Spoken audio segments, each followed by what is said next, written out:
Bonsoir à toutes et à tous. Alors une petite capsule vidéo pour vous présenter l'option facultative art plastique, dans ses enjeux et son contenu. Alors notamment dans son rôle par rapport à Parcoursup, euh, puisqu'il s'agit désormais de distinguer des dossiers parfois équivalents par rapport à des singularités. Et ce profil singulier, eh bien, on va le développer en art plastique, par exemple en goûtant les choses intérieurement, en forgeant une identité singulière ou en développant une dimension intérieure et affective, à la fois pour soi-même et pour les autres. Alors l'art, pourquoi? Que l'on soit intéressé par une orientation scolaire, professionnelle, artistique ou non, de toute façon, l'option facultative au lycée propose pour tous un autre rapport au monde, une capacité à développer sa curiosité, son ouverture d'esprit, ce qui est fondamental aujourd'hui et dans les temps à venir. Ça s'inscrit aussi dans l'histoire de l'homme et de la femme. L'art participe à l'invention des nouvelles formes de demain.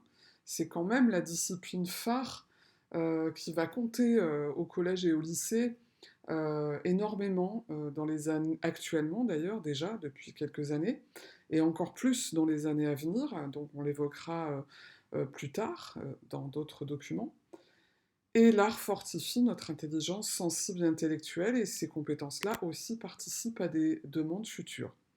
Alors, l'art pour qui? Pour tous les élèves, tous ceux qui ont envie de révéler leur capacité à se servir du réel, leur aptitude à s'interroger sur soi, les autres et le monde, pour entrer dans un univers d'expérience et d'expérimentation, c'est-à-dire forger ses capacités à rester souple par rapport à des dispositifs pédagogiques et didactiques, et pour vivre des moments individuels et collectifs au service de sa construction identitaire. Alors, l'art aujourd'hui, alors par exemple, parmi d'autres sujets, on est dans une société de déferlement d'images, donc c'est une capacité à prendre de la distance sur ce qui est regardé. C'est aussi une discipline où on pratique au moins un tiers du programme sur les outils numériques, que l'on va ensuite transposer dans d'autres secteurs et dans d'autres manières de travailler, notamment dans le service professionnel. Et donc un espace de vie scolaire et d'épanouissement personnel, parce que on vient vers les arts plastiques par goût, et ces goûts-là étant très subjectifs, ça ne relève pas du tout forcément de ses capacités à savoir dessiner. C'est bien pour ça que ça s'appelle les arts plastiques.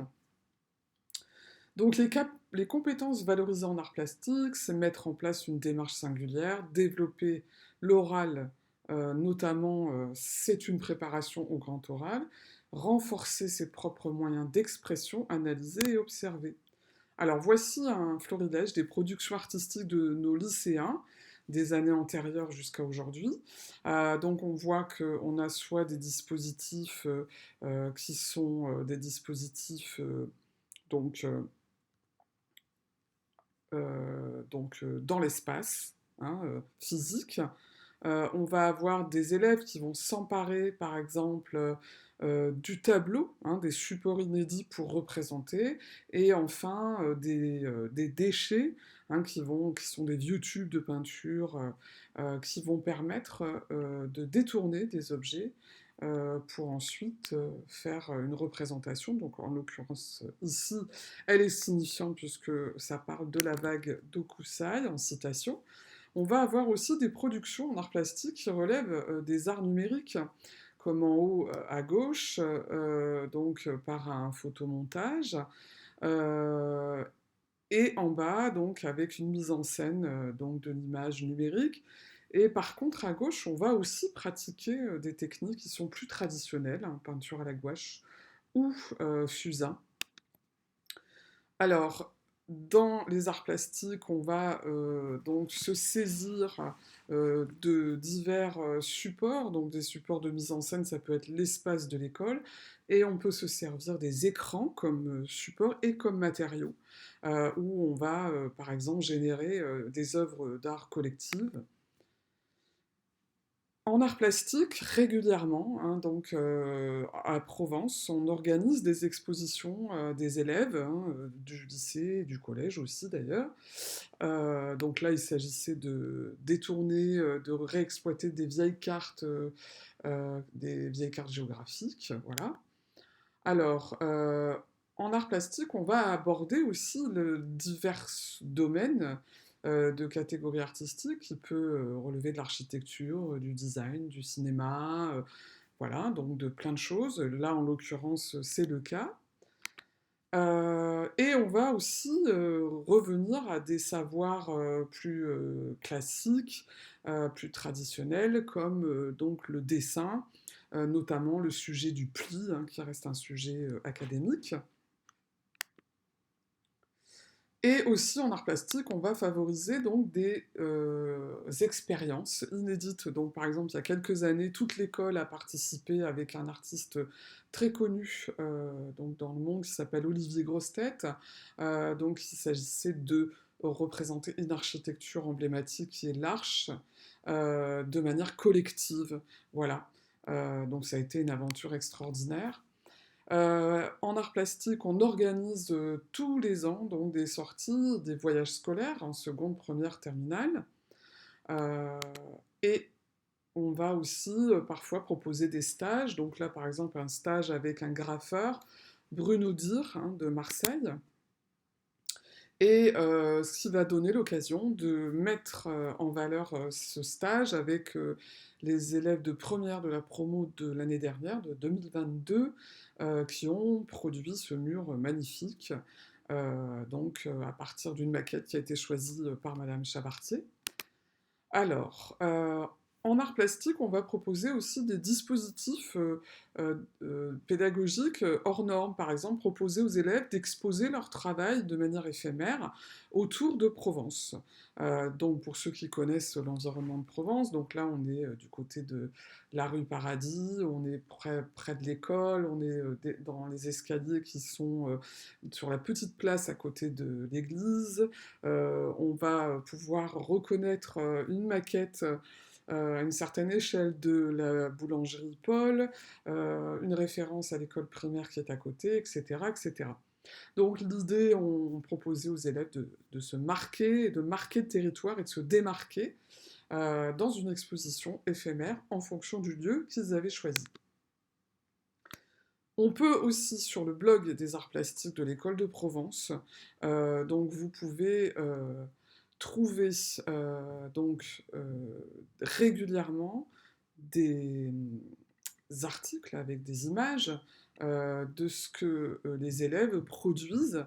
Voilà, donc à chaque fois il y a un petit article et vous avez également des photographies qui vous permettent par exemple, de regarder les productions des élèves. Donc là, en l'occurrence, ce sont des productions de quatrième de la peinture au feutre sans dessiner, par exemple.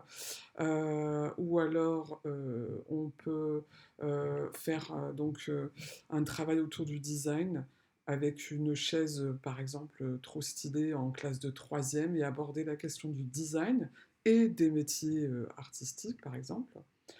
Ou alors, par exemple, ici, on va avoir un petit reportage photo par rapport à une sortie de l'année dernière où on est allé dans la région du Var, musée d'art contemporain. On a visité un village, Barjol. On a rencontré des ateliers d'artistes. On a vu des expositions. Donc voilà, ça a été l'occasion d'un échange, d'ateliers, de pratiques artistiques, de rencontres diverses. Voilà, donc Si vous avez envie de suivre les actualités, c'est sur le blog des arts plastiques de l'École de Provence. Vous le trouvez sur le site de l'école et vous le trouvez également sur Google en tapant le blog des arts plastiques de l'École de Provence. Et de la même manière, vous pouvez sur YouTube retrouver notre chaîne Art Vidéo École de Provence, où vous aurez la possibilité de regarder plusieurs exemples de vidéos de nos élèves. Alors, les arts plastiques au service de Parcoursup. Donc, par exemple, euh, dans les différents secteurs professionnels, école de commerce, école d'ingénieur, médecine, Sciences Po, etc., tous les points rouges concernent en fait les compétences qui sont systématiquement travaillées en art plastique et à toutes les séquences. Donc ça va de la capacité à argumenter, à savoir travailler en équipe, à acquérir une bonne culture générale, à développer le sens de l'empathie, l'esprit critique, la capacité à savoir s'exprimer à l'oral avec un vocabulaire adapté, la possibilité aussi de développer le sens de l'argumentation et bien sûr la créativité, le sens artistique et l'esprit de forte curiosité.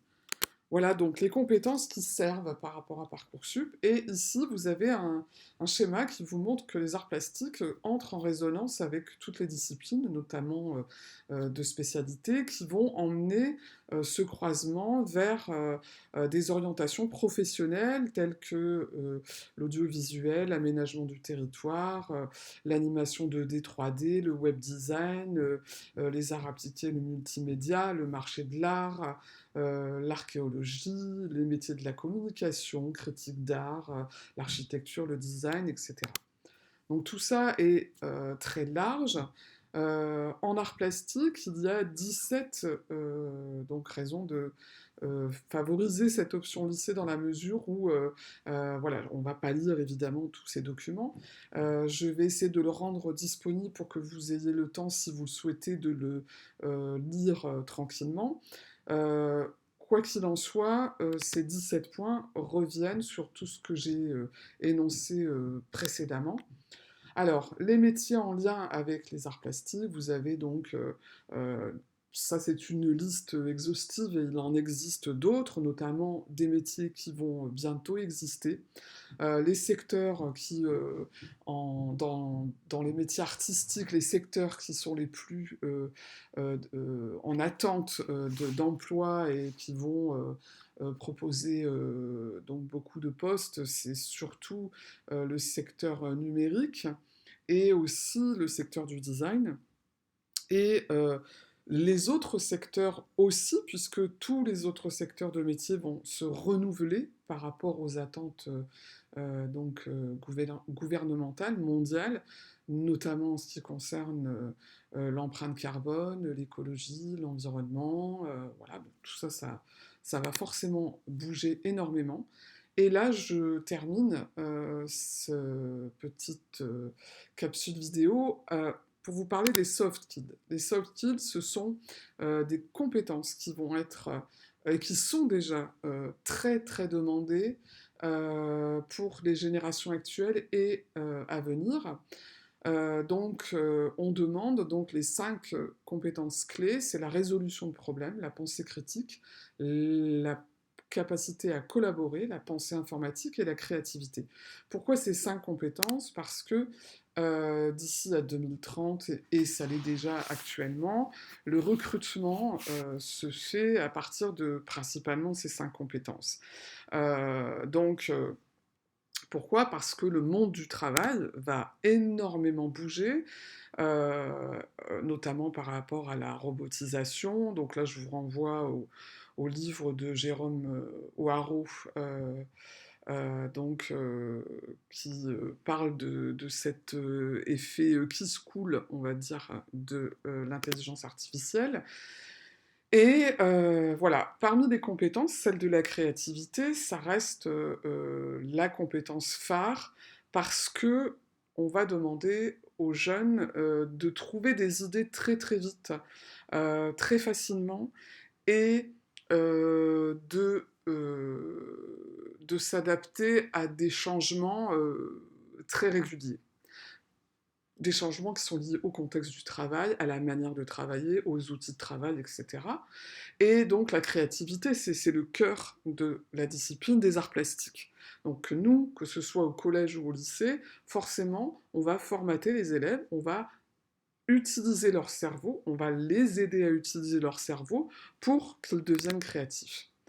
L'adaptabilité, c'est aussi en art plastique très important puisque on varie énormément les dispositifs de cours, que ce soit la possibilité de travailler en 2D, en 3D, en numérique, mais on leur propose aussi des manières étonnantes où on bouscule un petit peu, voire beaucoup, leurs stéréotypes ou des attentes classiques. Voilà, justement pour muscler en fait leur cerveau et leur réactivité par rapport à la créativité et notamment par rapport à l'intelligence émotionnelle qui va devenir une compétence fondamentale puisque la robotisation et l'intelligence artificielle venant à se développer énormément, forcément, pour contrebalancer, on va insister beaucoup sur l'intelligence émotionnelle. Donc c'est quelque chose qu'on travaille en priorité aussi en art plastique. Voilà, donc je vous donne un exemple ici en 2020, donc une enquête du World Economic Forum, où on voit bien que ces compétences-là reviennent en tête. Voilà, et pour terminer, voilà, les programmes en option facultative en seconde, en première et en terminale. Voilà, donc comme je vous l'ai dit, je vais trouver un endroit sur le site de Provence ou peut-être ailleurs. Je verrai avec Monsieur Salvi pour vous donner l'information, pour vous transmettre ce document si ça vous intéresse. Voilà. Merci de votre attention, merci de votre écoute. Au revoir.